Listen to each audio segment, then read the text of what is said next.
Hello, and welcome to the Youngfolk Knits podcast. This is episode 12.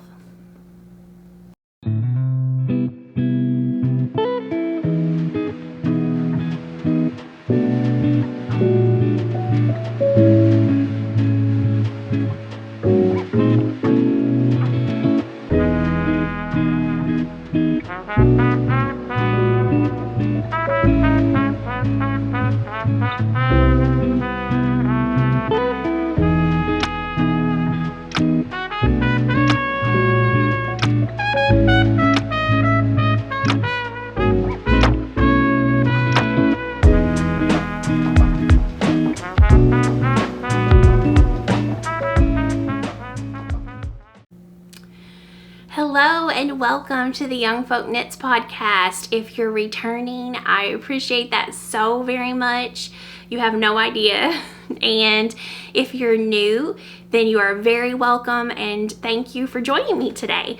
My name is Casey and I am the maker here at Youngfolk Knits. This is a podcast mainly about knitting, also whatever other crafts take my fancy at the moment, including sewing, some crochet, some beadwork. You never know. I live on a small farm in Arkansas with my family, and we have beehives, which is Honeyfolk Bee Farm, and we have chickens and there's lots of stuff to keep us very busy around here. So you'll also see and hear some updates on those things as well. You may have noticed that I recorded a new intro that I think I'm going to start using for the podcasts. So you'll have to let me know what you think. Whenever I did it, I thought, this is so cheesy. It is Cheese Louise. But that is me. I am a cheese ball and, it doesn't really bother me. So I think I'm going to go with it, but you guys will have to let me know if you like the old one better, or maybe I'll just try this one out for a while. Maybe change things up here and there. So we will get right into it. I am not wearing anything knit today. I have been outside a lot this morning and I actually got really warm and had to take everything off except my shirt. I wasn't even wearing a jacket, so I just didn't feel like having anything knit around my neck. I just wanted to stay cool while I was working, and when I come back in, I'm always really warm for a while, so I just decided to not wear anything woolly today. I don't know about you, but I used to go to the gym to work out every day. Obviously, don't do that anymore. But before I had kids and I had a lot of time on my hands, I used to go daily to the gym and I would work out and I would run 5 miles a day. Those were the days. Anyway, there would be this beautiful girl on a treadmill next to me running, and she'd have her hair in a perfect ponytail and makeup perfectly done, and I would just look at her. I'm like, do you sweat at all? They'd have these big wall mirrors in front of us. And I look at myself and I have I think it also, I have very fair skin. I've got nothing but freckles. If you get close up to me, you can see I just have freckles all over my face. I have freckles all over my body. So maybe it's that I have very fair skin, but I would look in that mirror and I would just be red all over and sweating like crazy. I just looked awful. My ponytail would be like halfway off my head. I never looked good while I was working out. So if there's a secret to that, I wish I would have learned it. But that definitely was never me. So anyway, I digress. I'm not sure why I went down that road, except that I think I get hot very easy and I'm not wearing any knits today. Okay, let's just move on to finished objects.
So I am very excited. I did finish my Terrazzo slipover. Oh, I thought I snipped off all the ends, but here's a lone end. It is woven in, just let me fold the turtleneck over.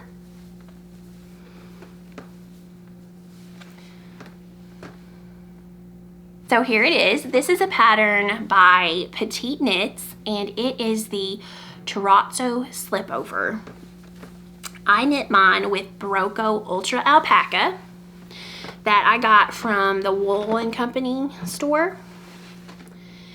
And I will first of all talk about the yarn. This was my first time using it. I actually had it. I didn't know what I was going to make with it. And like I mentioned on the last episode, Ellie from Little Fern Fibers had it on her last episode.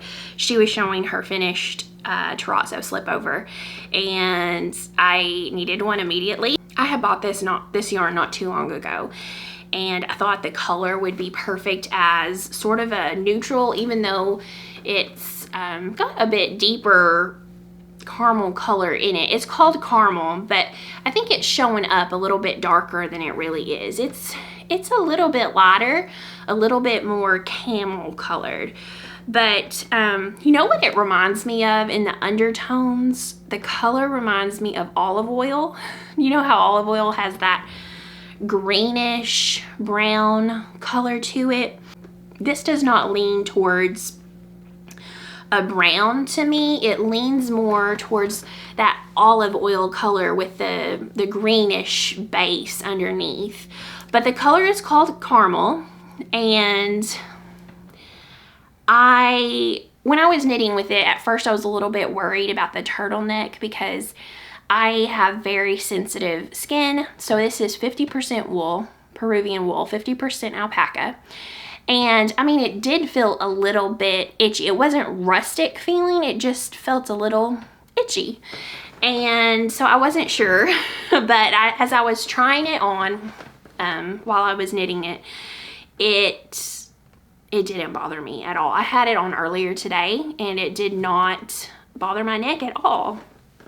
Plus, I soaked it and blocked it, and after I soaked it, I feel like it softened up even more. It softened up quite a bit, and I did soak it in Eucalyptus scent-free wool wash for probably 15-20 minutes, and I am very happy with this yarn.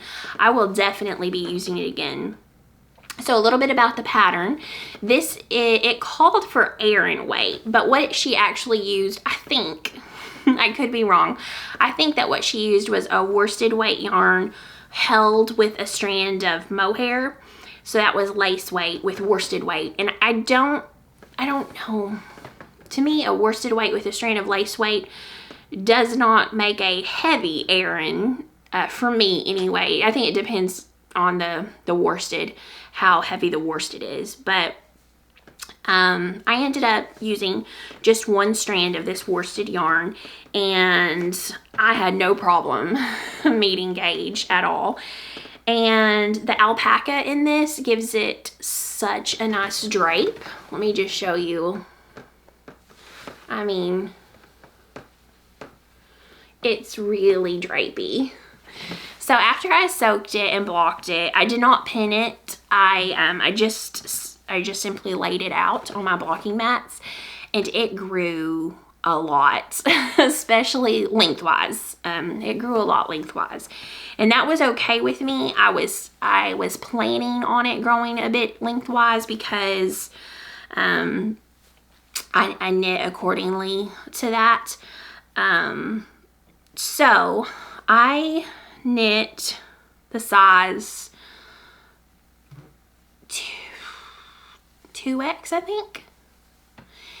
And yeah, I knit the size 2X, and it is plenty big, and I've got plenty of, it doesn't pull on the underarms or anything, so I like that.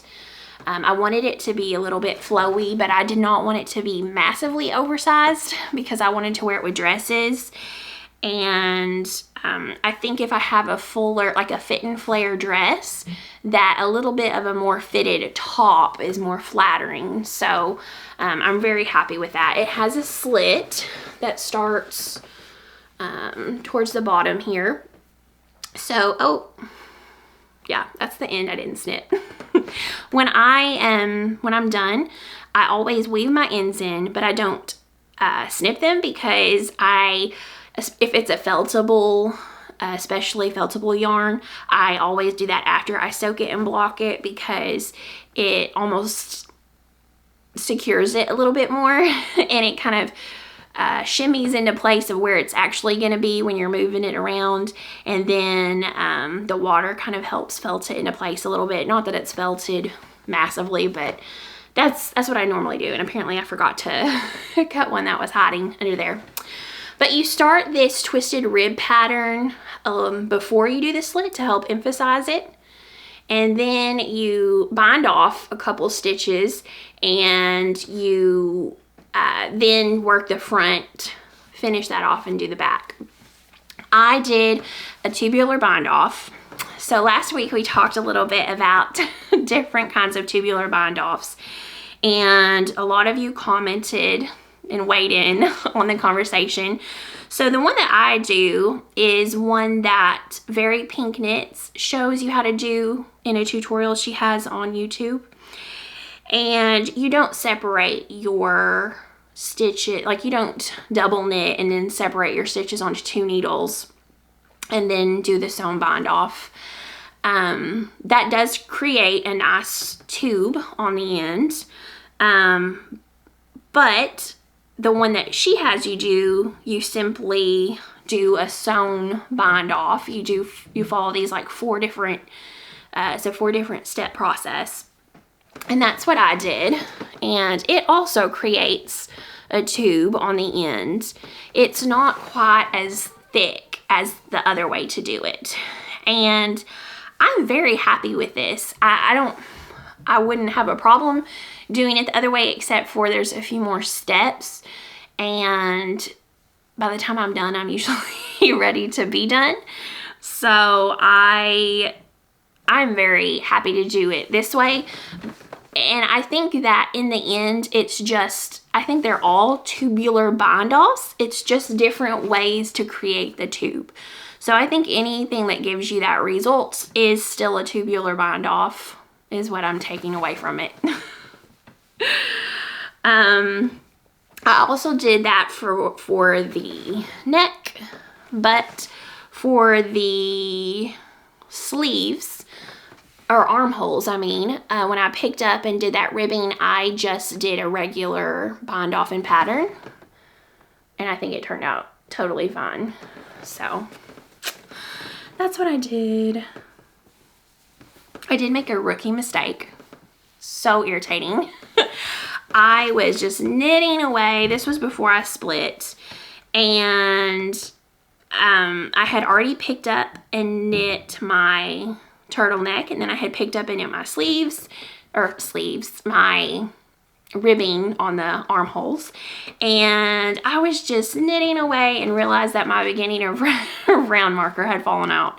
So you're supposed to have a beginning of round marker and a marker halfway through over here to help you know where you're gonna split, but you put those in as soon as you join the front and the back. Well, this side fell off first, and I was like, oh, that's okay. I can just count from where my beginning of round was and put it in. I'll know where to split later, because I knew how many stitches were supposed to be on the front and the back. So I had stuck it in my bag, and I had put the bag in a place where my dog got a hold of the bag. And I mean, I have to watch our dog. His name is Riker, named for Star Trek Next Generation, #1, Riker, you know. My son named him. And anyway, that dog got a hold of my bag. Thankfully, he didn't hurt this, but he was like shaking the bag, and my needles had fallen out of the vest, and my beginning of round marker had fallen off. So I had to try to guess where the beginning of round was supposed to be based off of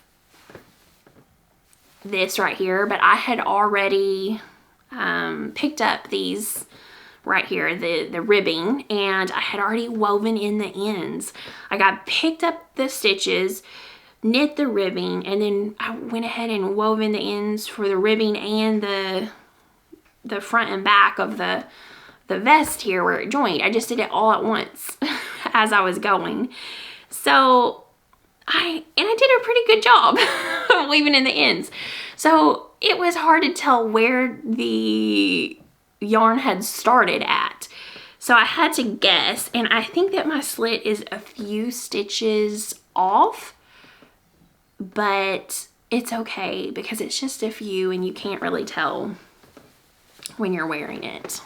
But anyway, one thing that I will mention is, I didn't come up with this, but I saw on Instagram maybe a hack on how to weave in your ends in ribbing. So this is on my neck, and it's going to be folded over so you can't see it. But you can just take your needle and whip it through a lot of the stitches on the ribbing side, on the wrong side, and then pull your yarn through and whip it back up the same stitches on the other leg, going back up.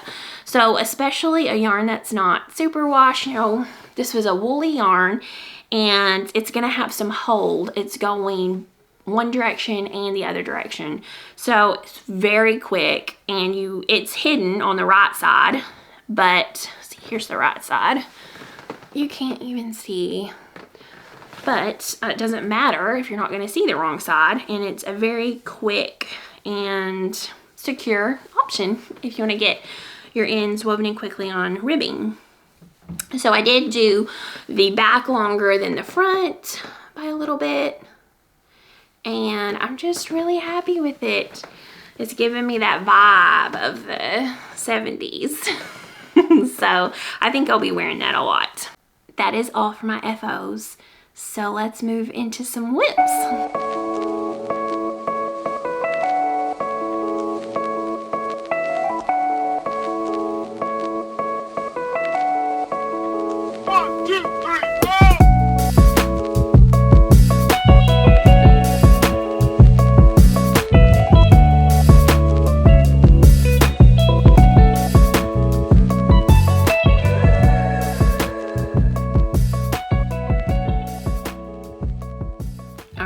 First whip I'm very excited about. If you follow me on Instagram, you've already seen it. This is the pressed flower shawl. I'm obsessed. Look at those flowers. This is a pattern by Amy Christoffers, and I love it. It's mosaic knitting, which is a very easy form of color work. You're not having to carry two strands of color work. You only carry one color at a time, and you're slipping the stitches that you're not knitting, and then you only knit the ones that you would be knitting with the one color at a time. So you knit down and you knit back, and then you do the other color, you knit down and you knit back. And it gives, to me, it gives it a bit of a thicker feel because, you know, there are floats, but it's very nice. I think I'm going to love this. And I've got my flower stitch marker from Horse Feather Fiber Arts on there. Looks like a pressed flower almost. And I have it in my Woolly Bean flower bag. So I'm feeling all the flower vibes. Feels like spring. So this is Birch Grove yarn, and she has a shop on Etsy. It uses DK weight yarn and the color is Hemlock and Understory. And this has some really beautiful colors in it. But my favorite, so I'm using this for the flowers. My favorite is whenever that red, well, hang on. Whenever those red colors pop out in the flowers, it just looks so beautiful. So I'm really loving this. It's addictive. I knit all of this in one afternoon and then I put it down because I told myself I was gonna finish my vest first. So I haven't picked it back up. But now that it's finished, I want to start working on this. However, y'all will be very proud of me. I picked up my Junction sweater and I have been working on it exclusively to try to get that finished because that was one of my goals. So hopefully I'll have that done next time and I can also then feel better about starting some new projects. I had been seeing so many people with their pressed flower shawl for the past year or so, and I loved it and I wanted to knit it. It was always on my list. It just kept being pushed back and it was almost like there was a new surge of pressed flower shawls being knit and I just couldn't stand it anymore. I had to knit it. So I had to cast it on immediately and I'm very glad that I did. I actually want to knit 2 of them. I couldn't pick the colors that I was going to use, but I would actually like to knit another one in a golden honey brown color and like a creamy color. So that may have to happen too at some point. Another thing I did was pull my, I say exclusively on the Junction sweater. I have knit a little bit on my Tegna. I pulled that out. I really want to have this for spring and summer. But this is the Farmer's Daughter Fibers One Stab color in Foxy Lady. And this is a pattern by Caitlin Hunter of Boyland Knitworks. And I just really love this. I think it's going to be so soft. It's silk and wool. So I think that's a great combo for this spring and summer.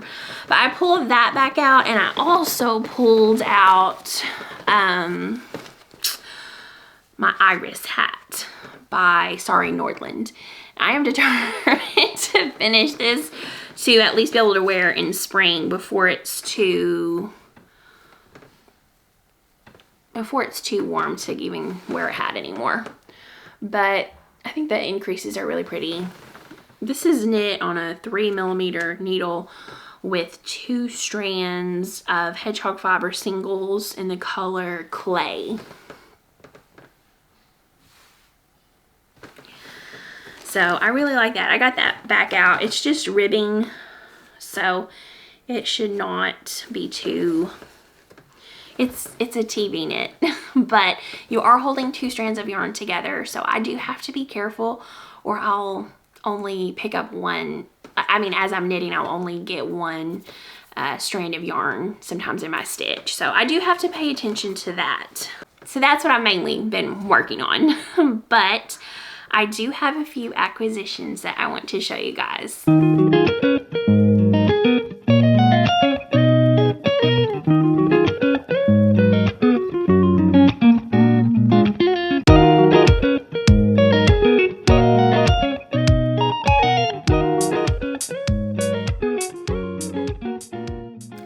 Get a drink of my tea. Okay.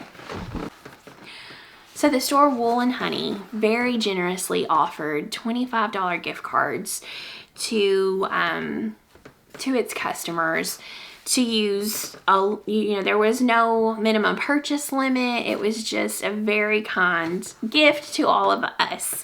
So thank you, Wool and Honey.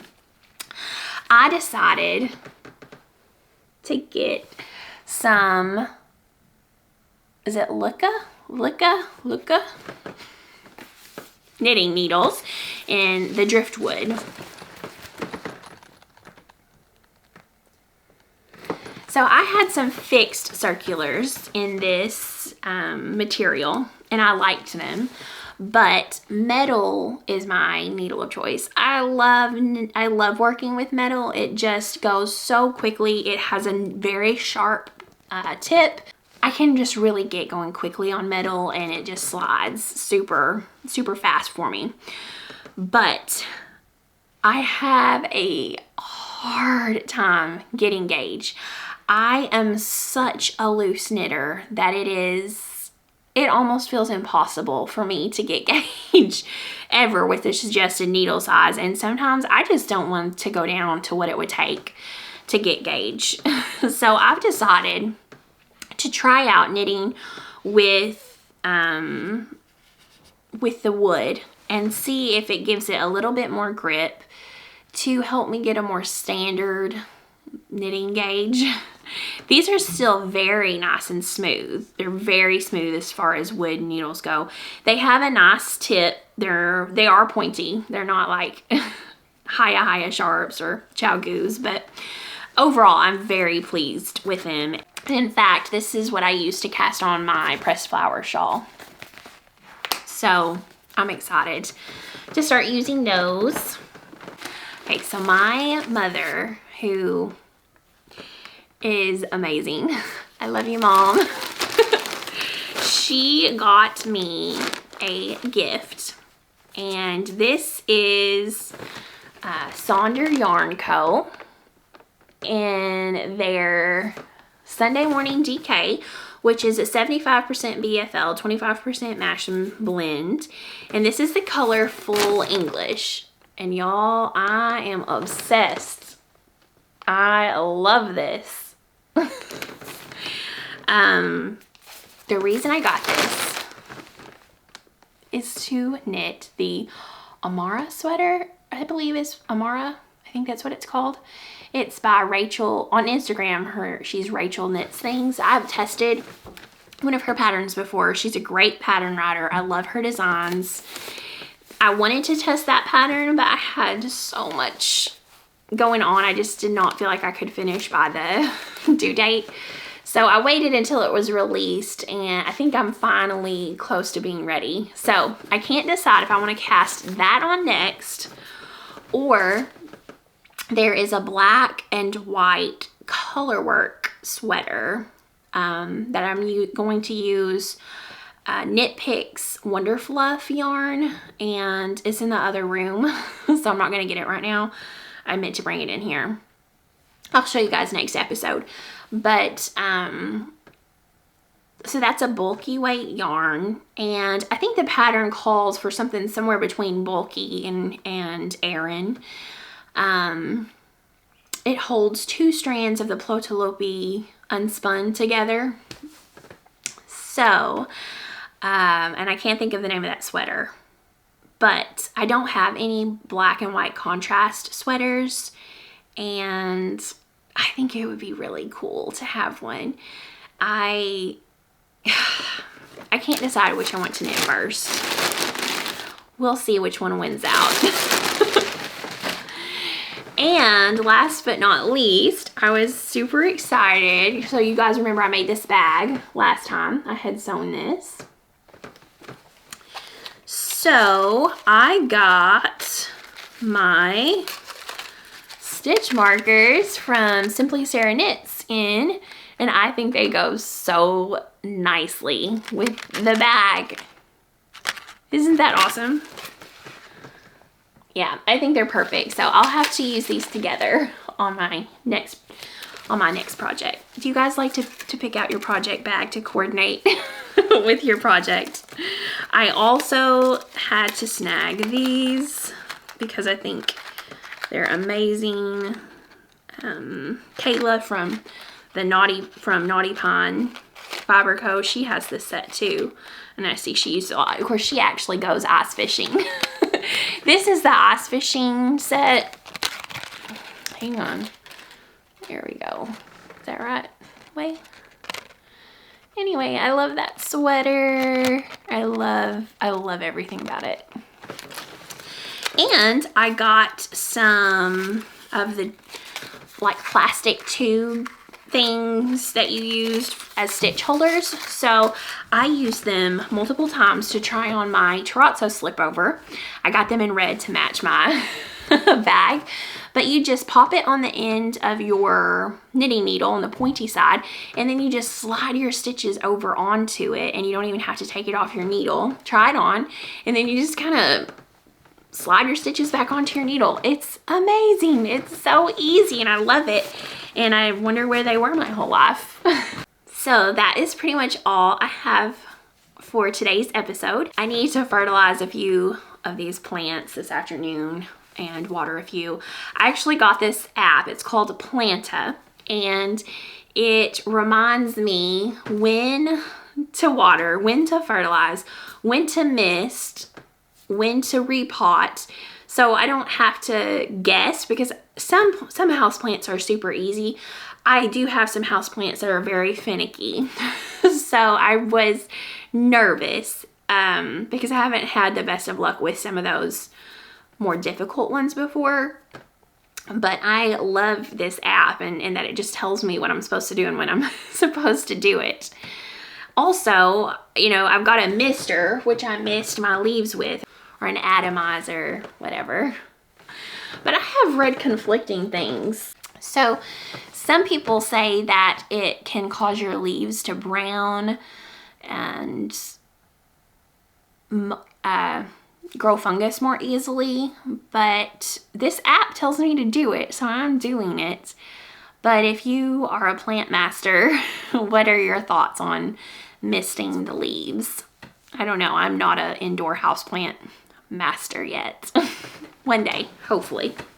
As far as farm news goes, we're getting ready to plant a few things like potatoes. My father-in-law and my mother-in-law, they are expert gardeners. My father-in-law works really hard on his gardens. He has like 5 huge gardens every year. I mean, as big as our house. And he's been doing it for a long time. He's really good at it. So he's taught me and my husband a lot about gardening. So I'm very appreciative to have him. But I think very soon, in the next couple weeks, of course, Becky, she is an expert level gardener as well. So she answers all my questions and tells me when to do things. But I think in the next 2 weeks, I'm going to start some tomato seeds and a few different things. But I think pretty soon, my father-in-law is wanting to go ahead and plant our potatoes, which sometimes he says that the old timers used to do it on Groundhog Day, but last year we did do it at that point, and we felt like it was a little bit early because they came up really fast, and then we had some frost that hurt a lot of them. So I think we're gonna wait a little bit longer this year, but that's gonna be coming up soon. And I've just been going through my seeds and seeing what I need to start and when, so that's been exciting. I'm excited to be spending a lot of time outside coming up soon. Oh, and for things Southern people say, here's another one. I texted my mom, and if you ask someone how they're doing and they're doing okay, you might hear, well, I woke up on the right side of the dirt this morning. So there's another thing Southern people say. All right, y'all, I think that's all I have for today. Thank you so much for joining me. If you want to stick around, I'm gonna get busy working with my plants. And otherwise, I will see y'all next time. Happy knitting. Bye.